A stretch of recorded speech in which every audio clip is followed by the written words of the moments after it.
Video को like करके आगे शेयर जरूर कर देना। कितना गिराफ गिराएगा, कितना मेयार गिराएगा। अल्लाह अकबर।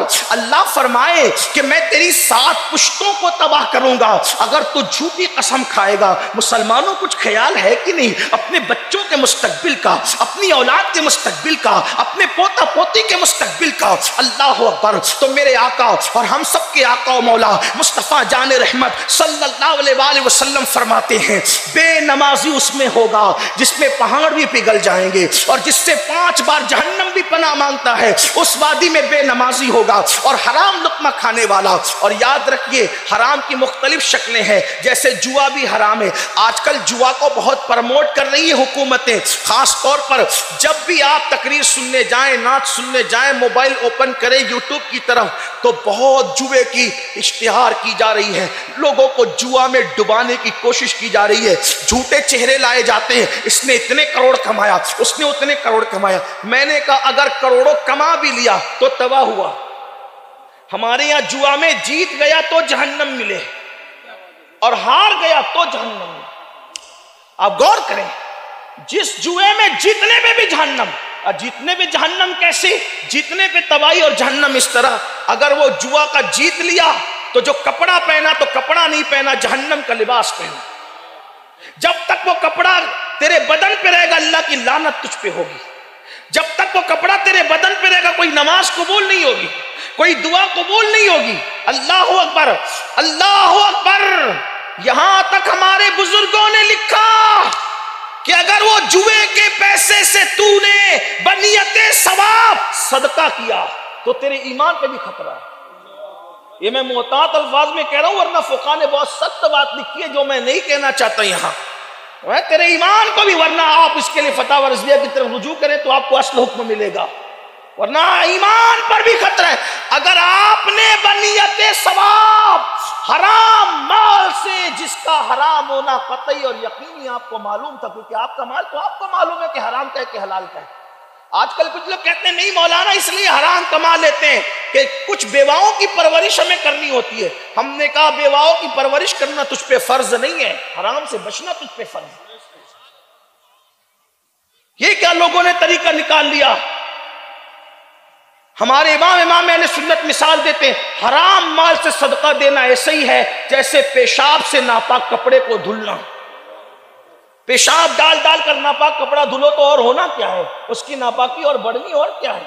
अगर उसी हराम माल से हज और उम्रा को गया, हर कदम पर गुनाह लिखा जाए। ये जीतने का अंजाम है। अगर उस माल हराम माल से घर बनाया, जब तक उसकी एक एक ईंट बाकी रहेगी तुझ पे लानत बरसती रहे। अगर तू मर भी गया उसमें कोई और रहेगा, लेकिन लानत तुझ पर बरसती रहेगी। इसलिए अल्लाह की बारगाह में तौबा करो। ये दुनिया में कोई हमेशा न रहा है न रहे। हमसे पहले हमारे बाप दादा थे, उनसे पहले उनके बाप दादा थे, उनसे पहले उनके। मेरे भाई जिंदगी फुटपाथ पर भी गुजर जाती है, जीने वाले फुटपाथ पर भी जी चुके। जिंदगियां झोपड़ियों में भी गुजर जाती है, जिंदगियां महलों में भी गुजर जाती। गुजरना तो है महलों में, झोपड़ी में, झोपड़े में, फुटपाथ पे। अगर अल्लाह रब्बुल इज्जत ने हलाल जरिए से जो है वो तुम्हें इतना नहीं अता फरमाया किसी हिकमत के तहत, तो हराम की तरफ रुख ना करो, सब्र करो। सब्र इसलिए कि अगर इस पे सब्र करो और हलाल के लिए हलाल रास्ते से कोशिश करो, मालदार बनने की कोशिश करो। ये नहीं कहता कि हाथ में हाथ धर के बैठ जाओ, मालदार बनो। हमारा मजहब मालदार बनने की बात करता है, क्योंकि हमारे आका अलैहिस्सलातु व तस्लीम के फरमूदात की रोशनी में हमारे बुजुर्गों ने ये लिख दिया है कि गुर्बत कभी कभी इंसान को कुफ्र तक ले जाती है। मेहनत करो, टाइम निकालो, और याद रखना जो मेहनत करते हैं अल्लाह उन्हें नवाजता है, उसे नवाजने के अंदाज आते हैं। लेकिन मेहनत करो, काविशें करो, कोशिशें करो, लेकिन हजार मेहनत के बावजूद अगर काम नहीं चल रहा है तो फिर हराम की तरफ रुजू न करो। मैं माओ और बहनों से भी कहता हूं, आजकल औरतों के शौक भी बढ़ गए, मर्दों के शौक भी बढ़ गए। शायद हराम काम के मामलात इसलिए उरूज पर हैं कि मर्दों के भी शौक बढ़े और औरतों के भी शौक बढ़े। मर्दों के शौक क्या बढ़ गए कि हर महीना कहीं ना कहीं घूमने फिरने जाना, हर नया मोबाइल लेना जरूरी, औरतों पर हर शादी में नया लिबास, और फिर जो है वो हर महीना 2 महीने पर ज़ेवरात लेना जरूरी। याद रखना, अल्लाह ने नवाजा है तो लो, शान से जिंदगी गुजारो, इसमें कोई ममानियत नहीं। लेकिन नहीं है तो दूसरों को देख करके अपनी आखिरत तबाह ना करो। ठीक है, कोई लेता है तो ले, आप सब्र करो। मेरे आका सल्लल्लाहु अलैहि वसल्लम के दीवानों, आखिर बताएं तो सही, रसूलुल्लाह दुनिया के सबसे मालदार इंसान थे, फिर पेट पर पत्थर बांधने की हिकमत क्या थी? जब मैं कहता हूं कि हुजूर सबसे मालदार इंसान थे तो लोगों के माथे पर सिलवटें आने लगती है कि ये कैसी बात करता है, हुजूर सबसे मालदार इंसान थे, वो तो पेवन वाला कपड़ा पहनते थे, 3-3 महीना इनके घर में चूल्हा नहीं जलता था, फिर इसको क्या हो गया कहते हैं मालदार इंसान थे? मैं कहता हूं सिर्फ मालदार नहीं मानता, मेरा अकीदा तो ये है कि उनसे पहले उनसे बड़ा मालदार कोई नहीं गुजरा और उनके बाद क़यामत तक उनसे बड़ा मालदार कोई हो नहीं सकता। उसकी वजह यह है, कोई एक रियासत का मालिक है, कोई एक मुल्क का मालिक है, कोई 2 मुल्क का मालिक है, तन्हा मेरा नबी है जिसे खुदा ने अपनी हर मखलूक का मालिक किया है। मेरे इमाम कहते हैं खालिक कुल ने आपको मालिक कुल बना दिया, दोनों जहां है आपके कब्जा व इख्तियार में।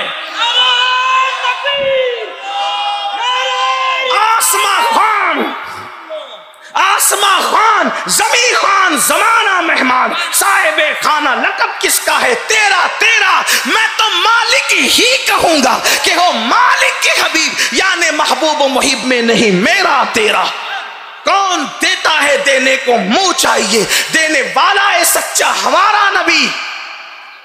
मेरे करीम से गर कतरा किसी ने मांगा, दरिया बहा दिए हैं, दुर्बे बहा दिए हैं, और धारे चलते हैं अता के, वो है कतरा तेरा। तारे खिलते हैं सखा के, वो है जर्रा तेरा।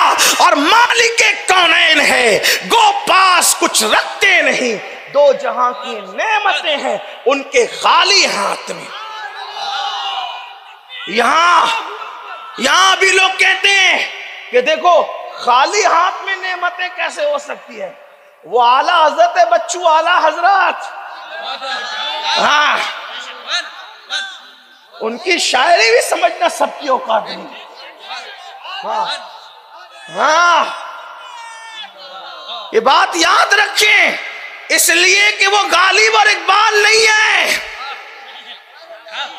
गालिब और इकबाल अपने फन के इमाम हो सकते हैं, लेकिन मेरा इमाम इश्क का इमाम है, इश्क मोहब्बत का।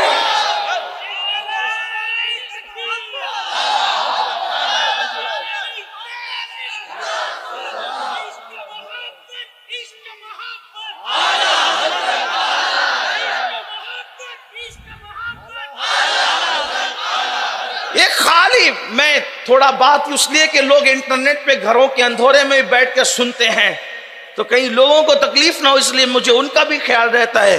2 जहां की नेमतें हैं उनके खाली हाथ में। तो आपने चूंकि उर्दू है, ये तो उर्दू की जमीन है, हमारे सरकार कुतुब दक्कन, बुलंद परवास, शहबाजे दक्कन, आबरूए दक्कन, शाने दक्कन, आने दक्कन, बाने दक्कन, जिसके कदमों ने दक्कन को मेराज अता की, वो ख्वाजा बंदा नवाज के सुदराज, जिन्होंने उर्दू को दूध पिला करके परवान चढ़ाया। उर्दू जबान की सबसे पहली किताब अगर कोई लिख रहा है तो वो सरकार बंदा नवाज के सुदराज की जात। या उर्दू में बात करना कौन सा मुश्किल काम है? मैं तो लोगों को अपने जौक के मुताबिक कहता हूं कि दक्कन में दूध पिलाया गया, दक्कन में दूध पिलाया गया और मखदूम सिमनानी जैसी शख्सियत की आगोश में पाला गया। हाँ, तब कहीं जाकर लखनऊ और दिल्ली के अंदर आलम शबाब उर्दू का नजर आया। और लोग कहते उर्दू मिटा देंगे, हमने कहा मिटा के दिखा दो। इनकलाब का नारा भी उर्दू में है और बगैर इनकलाब के नारे के मुल्क आजाद नहीं हुआ है। अरे जिन वलियों के बैठे हुए ऊंटों को कोई उठा ना सका तो उनकी बनाई हुई उर्दू को कोई कैसे मिटा सकता है? इसलिए आप भी थोड़ा उर्दू के करीब आए। 2 जहां की नेमतें हैं उनके उनके उनके उनके खाली हाथ में। खाली हाथ का दो मतलब हो सकता है। एक खाली का मतलब होता है जिसमें कुछ ना हो, ये खाली है ना। और एक उर्दू का मुहावरा है खाली। क्या मतलब? कितने बंदे हैं वहां और खाली 5 बंदे बैठे हैं। कितने बंदे बैठे? खाली।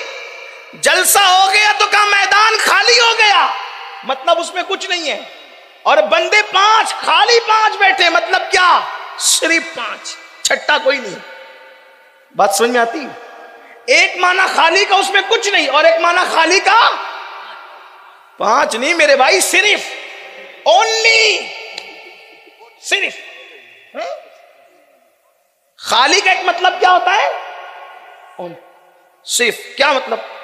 आज तकरीर अलन शरीफ में मुकर्रिर खुसूसी की हैसियत से सिर्फ अमीर सुन्नी दावत इस्लामी करेंगे।